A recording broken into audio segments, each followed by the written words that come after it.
ओम नमः शिवाय गुरवे सच्चिदानंदमूर्तये निष्प्रपंचाय शांताय निरालंबाय तेजसे। हरिओम प्रभु जी, आज के इस अध्यात्म परिषद में आप सबका स्वागत है। आज का प्रश्न भावनगर से नगीनदास पिठवा जी का है। उन्होंने पूछा है, ज्ञान मुक्ति और वैराग्य, ज्ञान मुक्ति और वैराग्य कैसे प्राप्त हो। इसकी चर्चा तो करेंगे महाराज, लेकिन ये क्रम आपने थोड़ा उलट सुलट कर दिया है। वैराग्य, ज्ञान और मुक्ति कैसे प्राप्त हो, ऐसा होना चाहिए। क्योंकि पहले वैराग्य प्रज्वलित होता है, स्थायी होता है, दृढ़ होता है, इसके बाद ज्ञान होता है और ज्ञान से मुक्ति होती है। अब ये सब कैसे हो, उसका स्वरूप क्या होगा, इसकी चर्चा अब करेंगे। देखो, वैराग्य से पहले एक वस्तु होनी चाहिए। वैराग्य कब होगा? वैराग्य का मतलब ये नहीं है कि हमने छोड़ दिया। वैराग्य का मतलब है छूट गया। दुनियावी पदार्थों की जरूरियातों से मुक्त होने का नाम वैराग्य है। सांसारिक पदार्थ, पदार्थ का मतलब है पद का अर्थ। जैसे रुमाल पद है, शब्द, पद माने शब्द, रुमाल पद है तो उसका अर्थ ये रुमाल है। तो उसी तरह संसार के जितने भी विषय है, उस विषय में अपने मन की आसक्ति को छोड़ देना, उस विषय से, उसी का नाम वैराग्य है। कब होगा? छोड़ देना मतलब माने छूट जाना। तो वैराग्य कब होगा? जब उसकी कोई आवश्यकता ही नहीं रहेगी हमारे जीवन में, उसका कोई महत्व नहीं रहेगा, उसकी कोई सत्यता नहीं रहेगी, उसमें कोई सुविधा सुख बुद्धि नहीं रहेगी, उसमें कोई रमणीयता हमें नहीं दिखेगी, तब ये विषय छूटेंगे। संसार के विषय अपने आप तब छूटेंगे कि जब उसमें हमें कोई महत्व न दिखाई दे। तो उसके लिए पहले क्या होगा? विवेक होगा।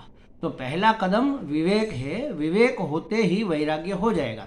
और इसलिए हमारे शास्त्रों में कहा है, परीक्ष्य लोकान कर्मचितान, इस लोक की जो तुम्हें प्राप्त है इस जीवन में, उसकी परीक्षा करो। जो प्राप्त है उसकी परीक्षा करो। बहुत काम किया, बहुत आपाधापी की, बहुत दौड़ धूप की, और मिला क्या? अरे हमने मेहनत की, हमें यह बंगला मिल गया। लेकिन बंगला आपको चाहिए क्यों था?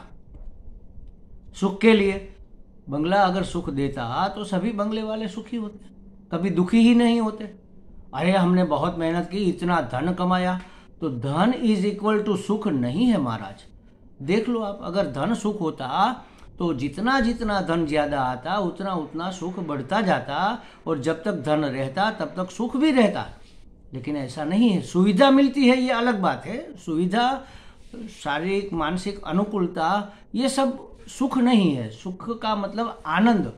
अध्यात्म में सुख का मतलब है आनंद। आनंद जो अखंड रहता है, एक बार आवे फिर कभी न जावे, उसको कहेंगे। हम क्या चाहते हैं? हम ऐसा आनंद चाहते हैं जो किसी स्थल की मर्यादा में मर्यादित न हो, हर जगह हमें मिले।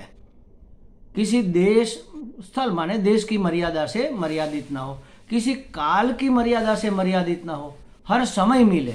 सुबह शाम, रात दिन दोपहर, सब जगह मिले। तो काल और देश की मर्यादा से मुक्त आनंद हमें चाहिए, और वस्तु की मर्यादा से भी मुक्त चाहिए। कि भाई समझो, ये गुलाब जामुन खाए तो बहुत बड़ा आनंद आ गया, तो उसी में से आनंद आए और करेले में से न आए तो ये वस्तुनिष्ठ हो गया। तो वस्तु के ऊपर आधारित सुख हमें नहीं चाहिए। हर वस्तु से हमें सुख मिलना चाहिए। हर व्यक्ति, हर वस्तु, हर पदार्थ, हर घटना हमें दुखी न करे, सुखी ही करे, ऐसा हम चाहते हैं। और सभान सुख चाहिए हमें। बेभान होकर सुख मिले तो फिर फायदा ही क्या। और अनायास सुख चाहिए, कोई प्रयास के बगैर। ऐसा नहीं कि आप दंड बैठक लगाओ तो सुख मिलेगा वरना नहीं मिलेगा। तो किसी को आयास नहीं करना है सुख के लिए, अपने आप होना। तो अगर ऐसा सुख हम अगर चाहते हैं, सब ऐसा ही सुख चाहते हैं, तो ऐसा सुख बाहर कहीं नहीं मिलेगा। वो अपना ही स्वरूप होना चाहिए। तो सब लोग सुख तो चाहते हैं, उसके लिए मेहनत करते हैं कि भाई गाड़ी आएगी तो हम बड़े सुखी हो जाएंगे। गाड़ी आ गई, लगता था कि सुखी हो गए, थोड़े दिन लगा अभी, लेकिन फिर गाड़ी रही, सुख कहीं और चला गया, कहीं और रह गया। गाड़ी तो आ गई लेकिन सुख कहीं और रह गया। अब बंगले में सुख गया, बंगला तो आ गया लेकिन सुख कहीं और चला गया। अब धन में चला गया, धन आ गया, अब सुख कहीं और चला गया। प्रतिष्ठा, मान प्रतिष्ठा में चला गया, मान प्रतिष्ठा बढ़ गई, सुख कहीं और चला गया। तो सुख माने आनंद, यहाँ हमारी जो चर्चा है। तो इस लोक की परीक्षा करो, जो तुम्हें प्राप्त है इस जन्म में, इस जीवन में, उसमें जो तुम चाहते थे वो मिला क्या? नहीं मिला। तो ये विवेक होगा कि इतनी आपाधापी करने के बाद हम जिस सुख को, जिस आनंद को चाहते थे वो तो नहीं मिल रहा। अगर उसमें सुख होता तो मिला सा शुरू में लगता है तो मिला मिलाया रहता, चला क्यों जाता। तो विवेक होगा कि संसार के विषयों में सुख नहीं है। ये विवेक होगा तो अपने आप विषय छूट जाएंगे, छोड़ने थोड़ी पड़ेंगे। जो हम चाहते हैं वह उसमें नहीं है तो उसके हम, देखो यहाँ बुक स्टॉल एक लगा है बहुत अच्छा वाला, हम गए वहाँ पर, हमने देखा अरे इतनी बड़ी, इतनी लंबी चौड़ी, एकदम ग्लोसी कलरफुल पेपर वाली प्रिंटिंग, इतनी बढ़िया, उसमें चित्र इतने उत्तम उत्तम बनाए हुए, ये पुस्तक तो लेनी चाहिए। हमें लगा कि यार कितनी बढ़िया पुस्तक है। खोल कर देखा तो उसमें लिखा था रसोई कला। हमें क्या करेंगे रसोई कला का? कोई गृहिणी, कोई माता आएगी, उसको अगर चाहिए तो वो लेगी, उसके काम की चीज़ है। हमारे लिए क्या काम की चीज़ है भाई रसोई कला? तो चाहे कितना भी उत्तम दिखे लेकिन वह हमारे उपयोग का नहीं है, तो हम उसको छोड़ देंगे, अपने आप वो छूट जाएगा, उसको फेंक कर छोड़ना नहीं पड़ेगा, वो हमारे काम की नहीं है। उसके लिए हमारे दिल में मान सम्मान रहेगा कि हाँ बहुत बढ़िया चीज़ है, लेकिन हमारे काम की नहीं है। बस यह जब विषयों के प्रति निश्चय हो जाए कि बढ़िया है, इसमें कोई दिक्कत नहीं है, लेकिन हमारे काम की यह चीज़ नहीं है, हमें जो चाहिए वह यह दे नहीं सकते, तो अपने आप वैराग्य हो जाएगा। आपने कहा वैराग्य कैसे प्राप्त हो? तो परीक्षा करने से हमें जो चाहिए था वह मिला क्या? कर्म से मिला, मेहनत करने से मिला क्या? नहीं मिला। तो विवेक होगा, विवेक से वैराग्य आता है, और विवेक जितना दृढ़ होता है वैराग्य उतना ही दृढ़ होता है।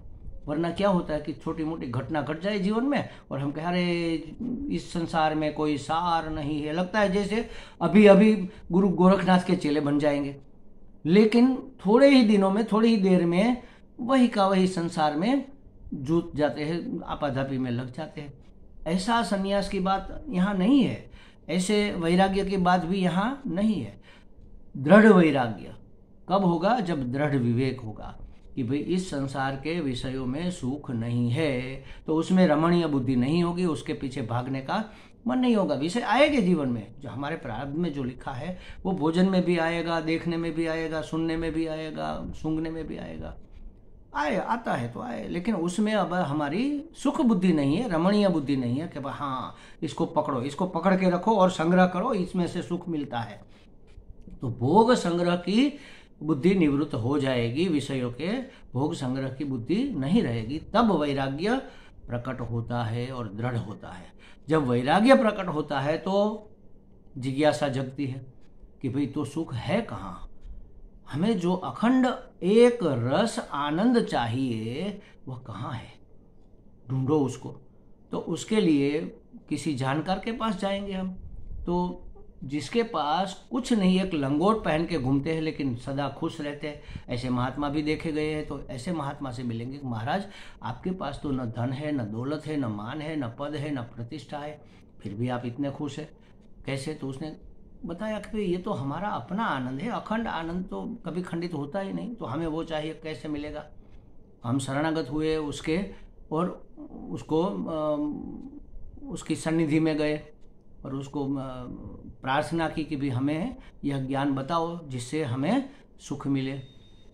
सुख मिले का मतलब क्या है? दुख से मुक्ति हो, ये भी है। कोई भी समस्या, हमें मुक्ति चाहिए क्यों?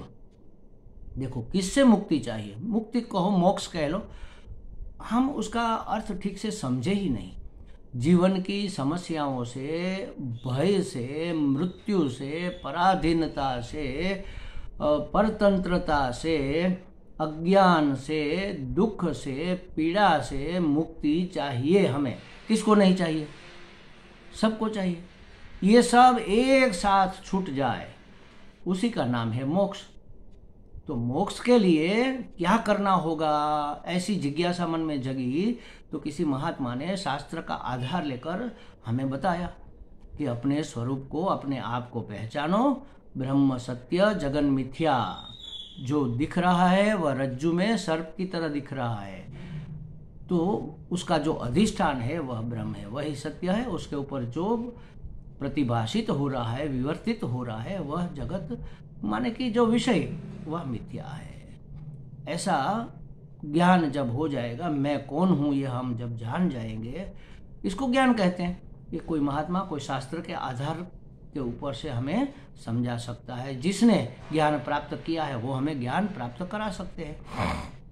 और ज्ञान होते ही अहम ब्रह्मास्मि, मैं ब्रह्म हूँ, सो हम, ये हो जाएगा। अच्छा, मैं ब्रह्म हूँ तो मैं कैसा हूँ? मैं सत हूँ, चित्त हूँ, आनंद स्वरूप हूँ, अखंड एक रस आनंद स्वरूप हूँ। मैं सत हूँ, ये ज्ञान हो गया। सत माने जो त्रिकाल अबाधित है, किसी काल में मिटता नहीं, पहले था, आज भी है, कल भी रहेगा, इसको कहेंगे सत। सत माने अमर, जो कभी मरता नहीं। तो अगर हम अमर है, सत स्वरूप है, तो हमें मृत्यु का डर नहीं रहेगा, कोई भय नहीं रहेगा। हर एक भय मृत्यु के भय से पैदा होते हैं। भय निकल गया, हम अभय में अवस्थित हो गए। चित्त स्वरूप है, परमात्मा सच्चिदानंद है ना, सत स्वरूप है। चित्त स्वरूप, चित्त माने प्रकाश, माने ज्ञान। ज्ञान स्वरूप है माने स्वाधीन है, पराधीनता नहीं रही, अज्ञान का अंधेरा नहीं रहा। तो अज्ञान से मुक्त हो गए, पराधीनता से मुक्त हो गए, परतंत्रता से मुक्त हो गए, और एक रस अखंड आनंद स्वरूप है परमात्मा। तो ऐसा आनंद जो आवे और कभी जावे नहीं, यह परमात्मा का स्वरूप। तो ये तो हमें चाहिए ना। मुक्ति माने हमें ये मिला, माने कि हमें परमात्मा प्राप्ति हुई। क्या प्राप्ति हुई? अहम ब्रह्मास्मि, मैं ही ब्रह्म हूँ। ब्रह्म माने मैं सच्चित आनंद स्वरूप हूँ, मैं सत हूँ, मैं कभी मरूंगा नहीं, मैं चित हूँ, मैं पराधीन हूँ नहीं, मैं ज्ञान स्वरूप हूँ और अखंड एक रस आनंद स्वरूप हूँ। मुझे कहीं और से आनंद उधार में लेने की जरूरत नहीं है। मैं ही सबको सत्ता और स्फूर्ति प्रदान करने वाला ब्रह्म हूँ, अहम ब्रह्मास्मि। यह जब ज्ञान हो जाएगा तो सभी समस्याओं से मुक्ति हो जाएगी। इसी को मोक्ष कहते हैं। तो सबसे पहला कदम, पहले तो विवेक कब होगा? विवेक करना पड़ेगा। पहला कदम विवेक है, लेकिन वह कब होगा? जब अंतःकरण शुद्ध होगा। वरना स्वार्थ और वासनावश जो हमें मिलने वाला होता है उसकी तरफ हमारा मन ढल जाएगा। तो पहले तो अंतःकरण शुद्धि होनी चाहिए, मन में शुद्धि। मन में जो राग द्वेष है वही अशुद्धि है। राग द्वेष छोड़ने पड़ेंगे। किसी के प्रति राग हो, किसी के प्रति द्वेष हो, तब तक विवेक ठीक से होगा नहीं।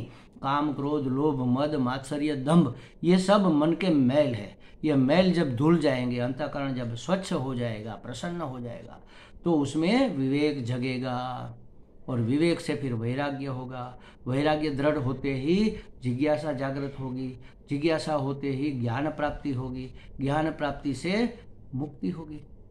तो सबसे पहले साधना, एकमात्र साधना यही है, अपने अंतःकरण की शुद्धि। राग द्वेष छोड़ना, काम, क्रोध, लोभ, मोह, मद, मात्सर्य को छोड़ना। ये मैं नहीं, यह मेरे नहीं, ये आगंतुक घुसणखोर आतंकवादी हमारे चित्त में घुसे हुए हैं। उसको निकाल बाहर किए बगैर शांति प्रस्थापित नहीं होगी, शुद्धि प्रस्थापित नहीं होगी, प्रसन्नता प्राप्त नहीं होगी, और तब तक कोई विवेक ठीक से नहीं हो पाएगा। तो ये सब पूरा सिलसिला है, एक से शुरू करके बस थोड़े ही स्टेप कठिन है, बाकी तो फिर अपने आप आसानी से होता जाएगा।